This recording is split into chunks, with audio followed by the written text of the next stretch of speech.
adding for NIS2, which I think was passed last year in 2023. It's going to be live from 2024. Exactly. And if you have access, but you change roles within the company, that you are pulled out. Yeah, right? rockets. That's where you go if you're not compliant. Quick, pack your shit. You're going to space, yeah.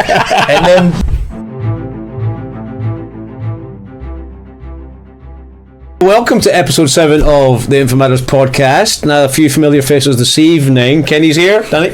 Danny's here. Yes, and we've been having a bit of a success. So our production team, Khaled, has been aiming to make sure this gets front and centre in your social media, and I believe we're having some success. But we've had some feedback, Danny. Well, again, welcome back. Thank you to all the subscribers. You know what to do. Yeah. Ring the bell and subscribe.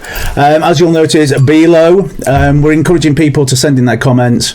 If you want to come on the show, just that's a good point. Yeah, we are canvassing for guests. Canvassing for guests. Come on the show. We can actually bring people in a live feed, unless you'd like to come to the secret bunker. But DM us on that note. Thanks again to Xtelligence who power the InfoMattersPodcast.com. And if you have any questions, or you are looking to replace your current job, or you're interested in any of the current vacancies that Xtelligence provide, currently at the moment we are actually looking, or they're actually looking for cloud storage and backup engineers. So if you are interested, so ring that bell, subscribe. And this week we're actually welcoming back a very big person, absolutely, from the 2FMA MFF28 2FMA, which is David Stennett, and this week we're going to be covering the new European mandate for network information security 2. So, Kenny, I think you're going to ask the first question. I am going to ask the first question, but just before we start, we have had some feedback, and the general feedback is that we should shut it a little bit more. So I'm not sure about we, but yeah, definitely me. Although, if you can imagine, there are no two better people to be hosting a podcast than those that talk a lot, do we? So we acknowledge the feedback, duly noted. David will no doubt give us a wallop on the chin if indeed we're talking over him, but we are going to have David to walk us through this NIS2. Now, I'm very conscious that NIS1 existed, and much like many things, it's been upgraded. Can you give us the kind of headlines on the difference? No, but the good point, exactly, for those that might not know. So as we covered kind of my first appearance on your guys' show, right, we discussed the Network and Information Security Directive. So this was 2016 for all you EU members, right? So you had the NIS directive, which basically I never even heard about it. Well, I heard about it, but in all the companies in Europe I worked for, it was never brought up. So it must have been very secret, or really it plays into basic standard security hygiene. So most of the things that we're doing in security are being covered by the NIS. The difference is that the NIS itself really only covered 7 sectors, right? Business sectors, business sectors. Yeah. So I wrote them down. I did my little homework for you guys. So you've got healthcare. So you got healthcare, right? So a lot of us have been in healthcare, pharma, these kind of things are required to do NIS kind of protocols. You've got transport, right? So you've got your public transport, rail, all logistics, these things. We've been there too. Logistics would cover both. Okay, so actually that's a good one. We'll come back as an NS2. It actually spells it out more specific. So you have transport, so banking and finance, which is the big daddy of them all. You've got the energy sector, right? Yeah. So electrical grid, electrical companies. More of the OT world, I suggest. Yeah. Correct. You've got water supply, right? You guys like water, I guess. So are we saying primarily state companies and then rolling into blue chip? I mean, waste, energy, power, finance. A lot of it's state, isn't it? State, but I imagine it boils down to a specific scale. Is there indication in the legislation of... There is. We'll cover that in a second. So for the last 2, you've got digital infrastructure, so your internet, ISP, cloud, whatever, storage, whatever it is, and then you've got digital services, and that includes social media. So, interesting. Does that fall? I mean, data, I assume, is cybersecurity, Facebook, all these kind of things. Yeah, but can we say that? Well, they are a form of social media. No, PAWN, hub. I see. No. Chess. Because that's well known. I imagine they have a lot of data to look after. So exactly. So basically, that's what biometric and all. Let's not go there. So that's NIS, right? And so as you guys just mentioned, the state. So it's now extending more to what they say 11 total sectors now from 7, but if you look at the information, they're actually consolidating some of the original. So I kind of cleaned it up. So adding for NIS2, which I think was passed last year in 2023, and I'll get into the details, but basically it's going to be live from 2024 October 16.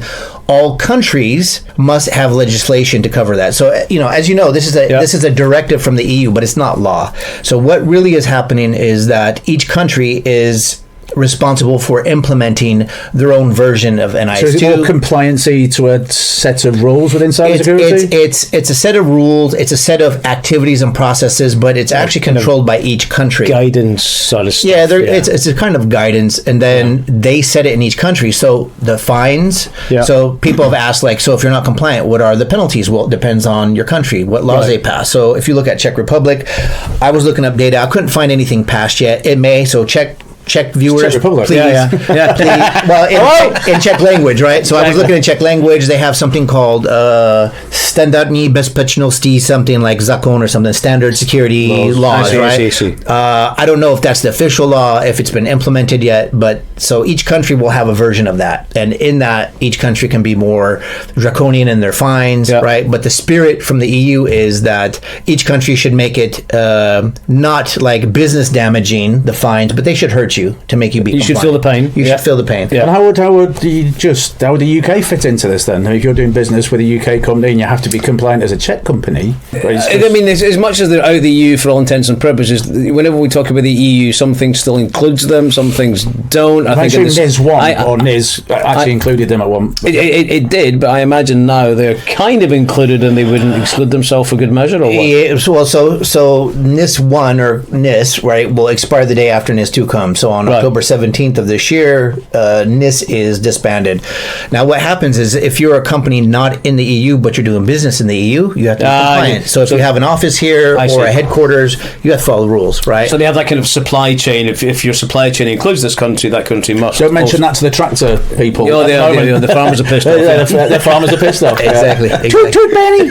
Exactly. So adding to those sectors, you've got food manufacturers, right? So basically, as we discussed last time, it's basically the crown jewels and core services of a nation's economy instead of a company, right? Yeah, okay. So you've got food manufacturers, waste management, which would be water and garbage, I guess.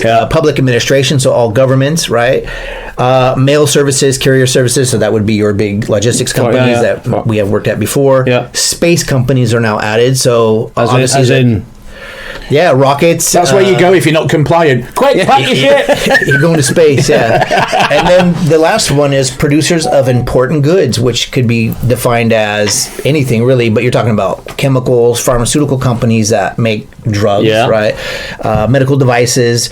So it's becoming very broad. It spells it out pretty clear in the directive. It also spells it out who has to do it, right? So you have mom stores. We discussed that last time, but it doesn't apply to small. So you would have to be a company, and the size is 50 users or employees or more.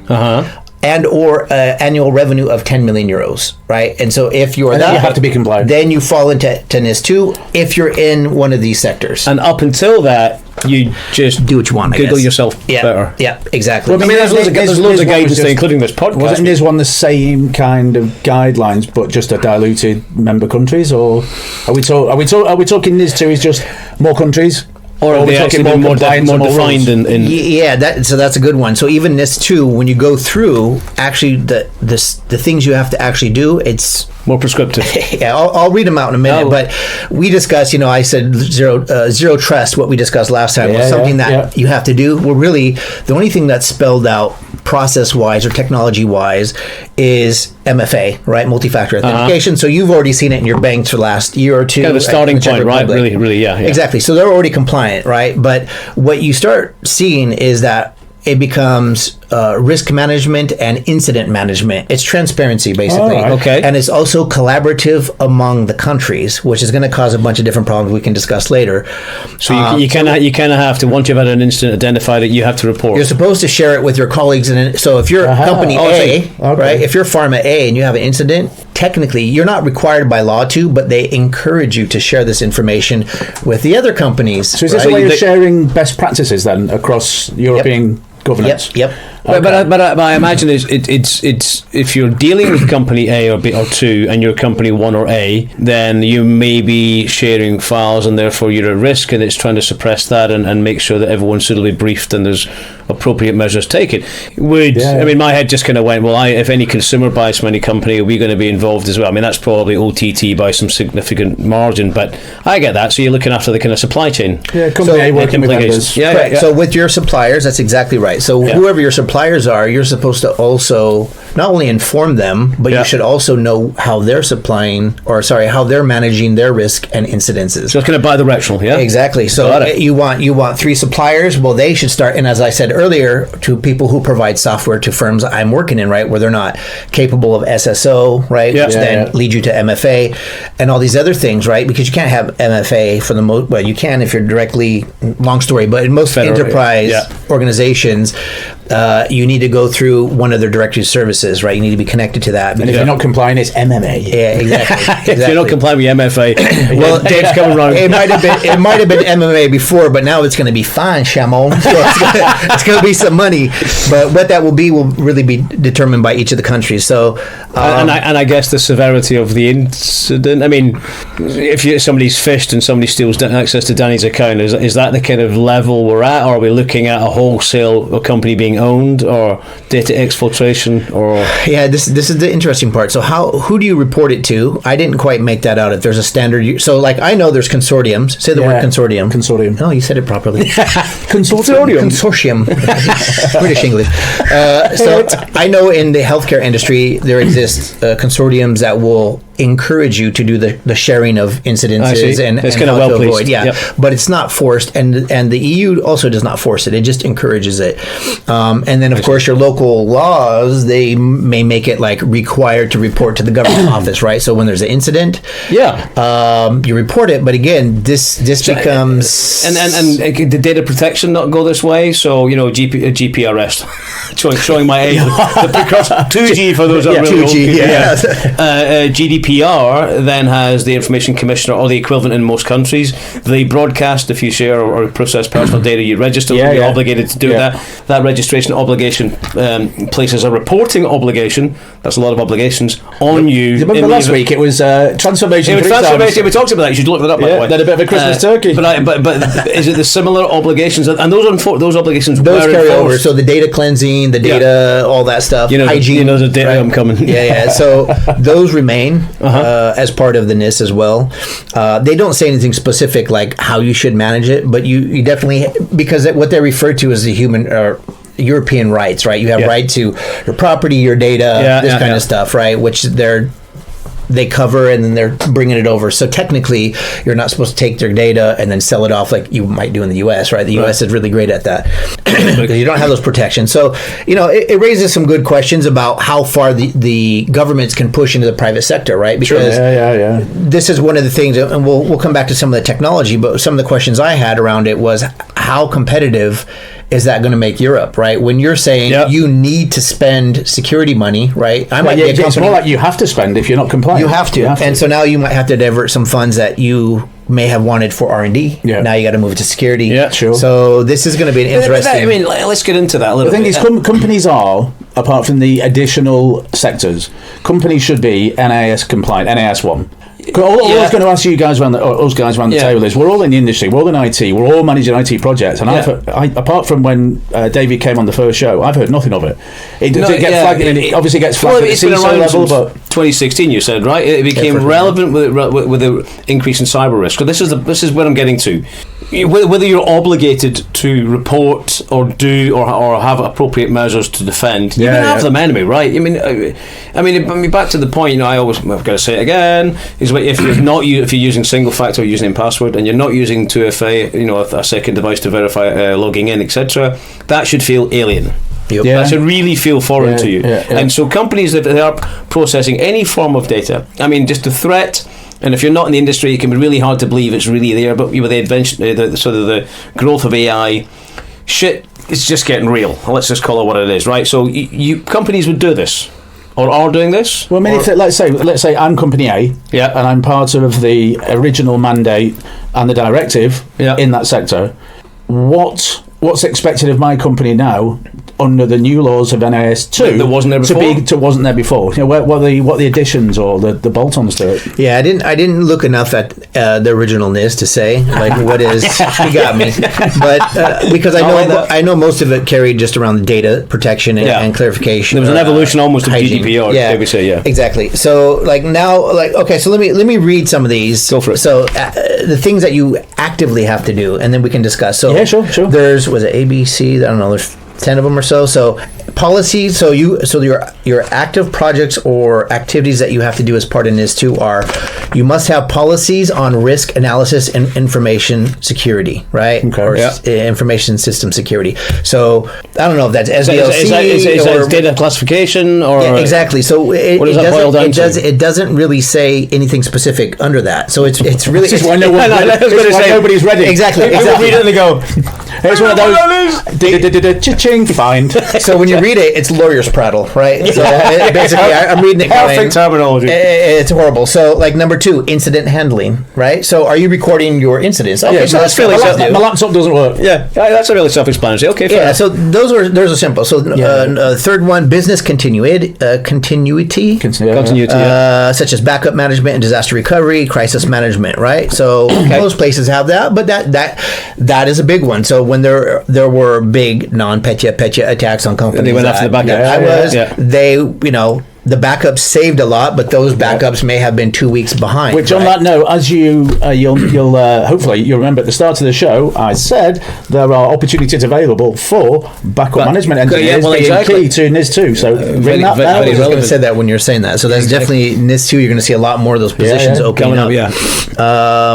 Okay, so supply chain security, including security-related aspects concerning the relationships between each entity and its direct suppliers or service providers. So that's what we just discussed about not only your company and your organization, but your partners. Yeah. Are they doing the same things because they're putting you out? And with everything these days tending to go to a SaaS or an iPaaS solution, your vendors are your provider, aren't they? You extend your supply chain, right? Yeah. So while you see me squinting and trying to get those words through my head, that's basically making sure your supply chain, easy for me to say, supply chain is secure, which extends beyond the go out four walls of your office, down the street, round the corner, end of the Ethernet cable, and whoever's supplying you has to do the same. So this goes for your procurement organization. So making sure that new partners you're bringing into the company, they meet these, that they're also following the same NIS2 directive, that they're also following the same kind of security protocols that you're implementing, and making sure that any system that they're offering, like a SaaS product, right? Yeah. Again, I keep saying it, but it's important, has the ability to do integrations with enterprise solutions. Yeah, of course. With a Microsoft or whatever you're using, right? We're not using Novell anymore, right? So, wow, Novell. And we had a chat about the cafe, but we'll leave that dumpy part. Yeah, Novell. I'm just going to talk to the production team behind the camera. We have to look up Novell and talk about legacy products. There's a lot of people in the world of our certain age who would love a good story. Anyway, moving on. Sorry. Yeah, no worries. So, next is policies and procedures to assess the effectiveness of cybersecurity risk management measures. So pen tests. More likely you're going to be hiring the big 3 to do analysis of your work and writing up reports, right? You can hire me or these guys to do it, but then the companies go, you guys are not. Have you seen the MITRE attack report? I ain't doing it. I nearly did your turkey from last week, from the other week. I was going to say, and you do when you want this, when you get this work done, you want somebody to indemnify you. There was a degree of indemnification there. Yes, we can do the work, and we can do any number of approaches to assess risk and that sort of stuff. As David said, but these guys have a few minutes in. It's where does it tie out? Where are these organisations and the vendors? Where is this mandate? This European Council? Where's the integration point? Who's telling who? How do you report back to it? This is what's unclear, because they're just given a directive. That directive is to each of the countries, and how each of the countries do it is what we'll see. So we need to wait for check law to come out. So there'll be British variation of this. There'll be British policy, not so much American policy, but EU policy. Each individual country will come up with their own interpretation. Yep. Exactly. All right, anyway, this is good stuff. Crack on. Okay, so basic cyber hygiene practices and cybersecurity training, right? Patching, antivirus, endpoint protection, the kind of stuff. Training like don't click on links surveillance. Don't right? click on links. Phishing, Everyone's favorite, which is still Which is still the number one. My UPS delivery is still not arrived. I got one of those yesterday. I was like, but your bank account's gone. So all these things, none of it covers phishing, basically. So phishing, I would just block the internet, right? If you really want to be safe, unplug the internet. Back to analog and coal. Dial-ups.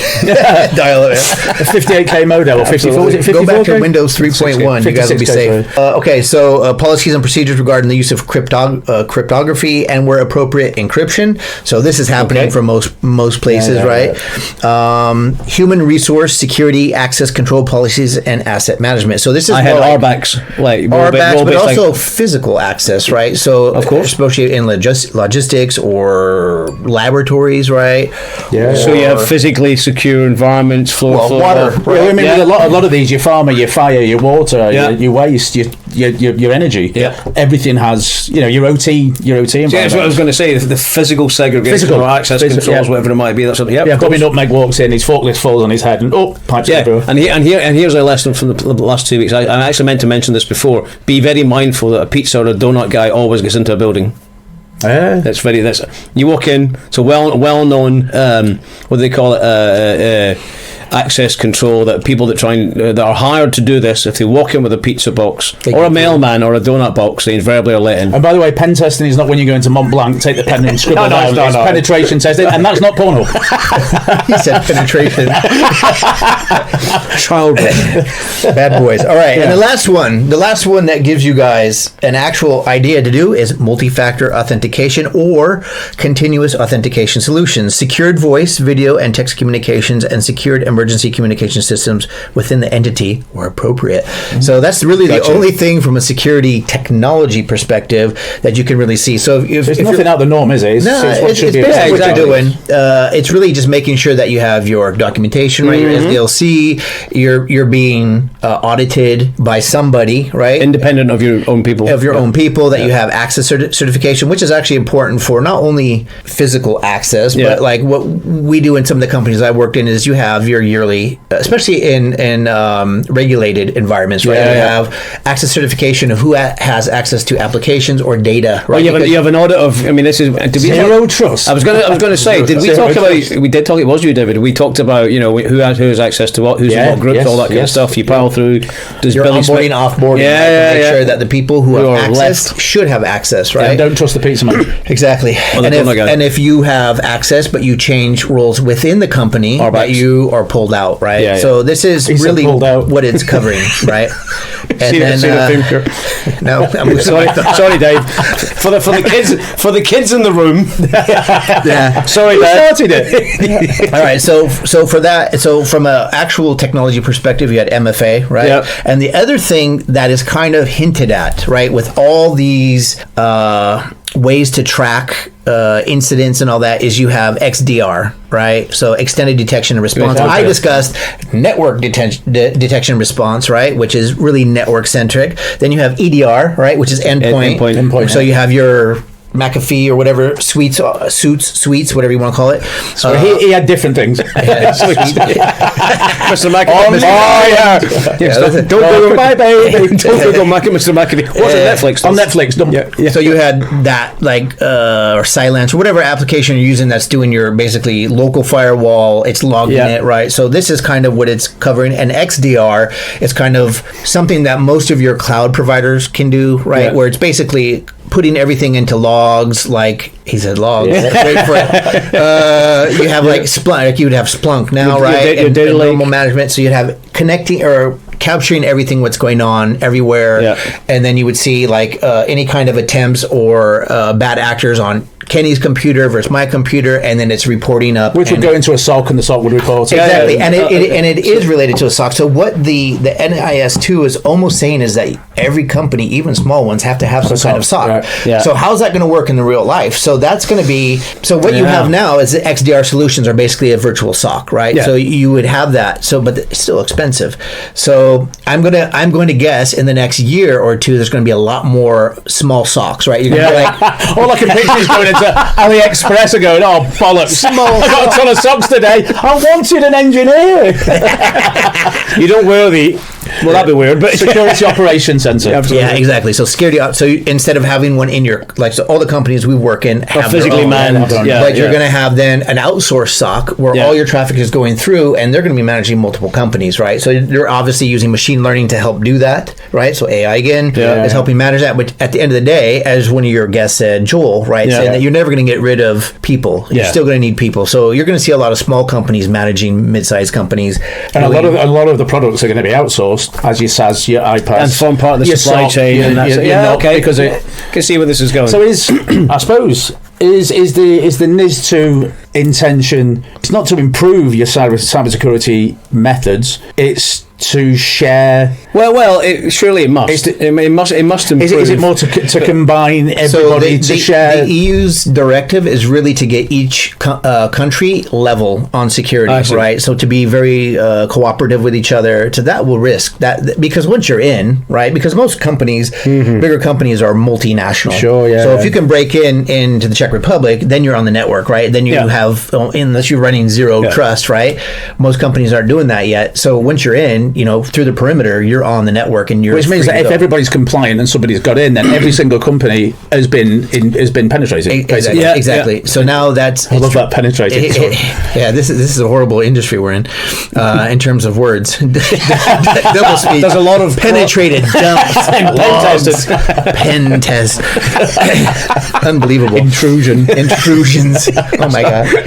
So really, it's about risk management planning is where everyone has to start. So what is your risk, right? And how are you managing that? And that's basically what you have to start with your own company, and then with your partners, right? Show me your risk plan of, if your stuff goes down, how you bring it back up. So that's what every vendor should be doing to each other. Sure. Doing to each other. Sorry, the theme continues. But I imagine if one party in the supply chain is doing it, it kind of prompts the thinking. Beside obligation, it prompts the thinking in another to do the same. It's cost, isn't it? Well, of course, it's all time 50 people to 5,000 people. We always say the kind of big headlines of the average cost of a cyber attack is, and we'll put the number below in the camera. The EU has it at 4 million euros is the typical. So and the 4 millions of the enterprise class companies, the smaller, we always think that the cyber attackers or the attack threat actors go after the bigger companies. It's not always. They go after the small guys as well, because you add all that data together, they get the same. Well, the bigger companies pay for people to do that. Yeah, and the smaller companies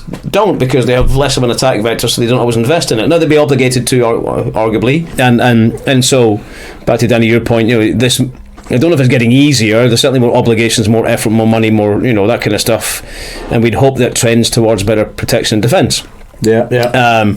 Do we expect? So if you look at the evolution of NIST and to NIST2 was what, 7 years, 2016, 2024? 8 years today. 8 years, okay. So I imagine we would see a NIST3 within that, because this is going to evolve, right? Yeah, well, it should. I mean, are they going to? So this is the question, though, from kind of again, the economics perspective, is how much can the EU do? So a directive is just saying this is what you guys should be doing, and then you have local laws that are kind of laying it down. But in a free society and a market economy, how much can you force, right? Because the United States, you're not going to be able to get away with this, and much of the world's not going to comply with. I mean, if they want to do business in Europe, they're going to have to.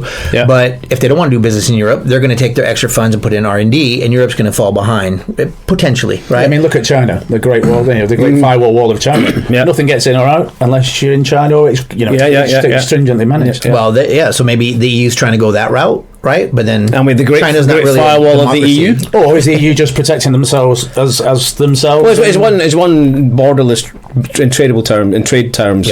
It should. There's a lot to protect. I don't know if I always used to deal with the Great Firewall of China years ago, and actually when I was dealing with Naval, long story. I imagine something similar, but I think the way they're trying to apply it is, we'll have a French firewall and we'll have a Czech firewall, and they would say a British firewall, and we'll all be suitably or uniformly configured. Therefore, the fortress is built. That will come with a cost. I think the evolution of this, eventually, there's going to be, if you want an email address on the internet, you have to demonstrate a degree of defence. And to some degree, I think that's probably appropriate, because the way we're trending towards is outright cyber warfare, which, and some will argue, it's already here. Whereupon it's automated and it's AI driven, and people are teaching ChatGPT to break into stuff. They probably, actually, I know we know they are using a Galaxy Smart Tag. Well, this is I would say one of the drivers, right? The sure. geopolitical situation. Well, yeah, I mean, you shouldn't underestimate that, of course.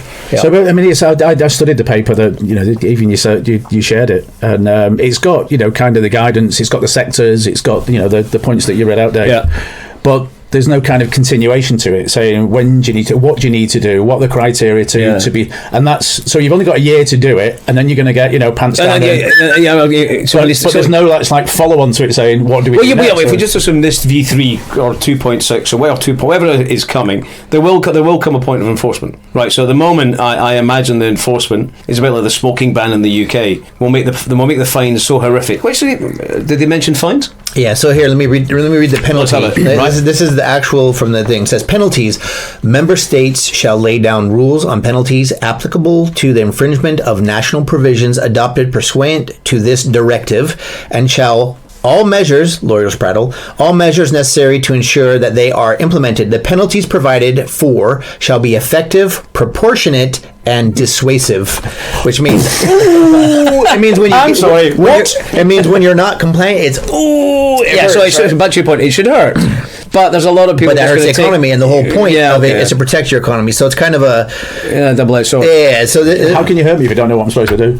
Well, that's another one. So there is an NIS2 certification, right? So it's creating a whole exactly. I'm not going to that class. But, so it's creating a whole industry. It's creating a whole industry, which the EU is great at doing, creating bureaucropy, creating problems for companies, right? So as an American, I tend to hate those, but there is a need for some of that, right? Yeah. So we're going to see how this turns out, and whether it's going to really bankrupt some companies, or it's going to you're going to see a lot of people just go like, F it. Right, I don't want to do it. It's just too much work. Yeah, like some basic stuff. So there's definitely some business room in there for contractors to come in, and maybe smaller ones. Maybe a medium-sized company doesn't want to hire Ernst & Young for $100,000 for 10 days, right? You can hire moi or one of these guys, right? Or somebody, right? We can come in and do it for a little bit less, $97,000, but we can write up makes a difference.